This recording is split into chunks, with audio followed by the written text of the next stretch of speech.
don't have a greenhouse or a heating mat to start your seeds off, that's okay. I can show you some fun, easy ways that you can use items around the house to plant your seeds. So today I'm going to be working with some garlic. So as you can see here, I've used a measuring cup from the kitchen. It was just a perfect size and it's all I had on hand at the time. So a neat little tip I got from my dad: separate the cloves. And you're going to put them in just a little bit of water. So I used 3 little paper squares about the size of toilet paper, and I've put them in there and saturated it. I'll take one out, and as you can see, there's just a little bit of water. You're only putting the bottom of the clove, where the rooting system will start from, into the actual water. And as you can see, that's looking very, very nice there. And I can plant them straight into the ground once they're a bit bigger. I kept them in the kitchen on the windowsill, so they got a little bit of sun, but they didn't need to be covered up on the top. It's a good way to see how much they've grown as well. It's really cool without having to put them in the dirt yet. Now, the next thing I'm going to be planting is some Italian basil. Now, I've collected these seeds from a friend's plant. So I'm going to do 2 methods here.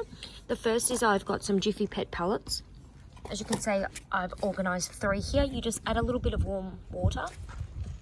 I use them in these heating trays as well, and then put the heating mat underneath.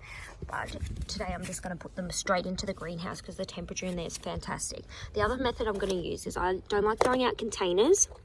So Luke and I like to recycle anything we possibly can. And I've cut out some holes. Just has to be rough. It doesn't have to look pretty. I've used 3 pieces of this with just a little bit of water. And all I'm going to do is sprinkle these into here. And that's it. That's all I'm going to do. It's so easy. And then I'm going to put this on top, and I'm going to put it into the greenhouse, and it's also an easy way to create a nice little habitat for them to germinate in. And you can put the lid back on. You don't actually have to put them into the greenhouse, or if you don't have a greenhouse, you can just leave it like that.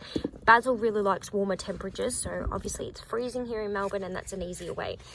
Other thing we're going to do is just simply put a little hole into each of my Jiff pellets.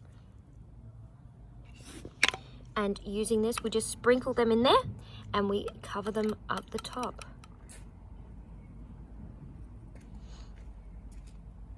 Make sure it's evenly, didn't really use much left there, that's fine. Give them a little bit of a water, I've already saturated that. And then they'll go straight into the greenhouse, or I can put them on a heating mat, but I've got so much on the heating mat at the moment I'm not going to bother. Thanks for watching.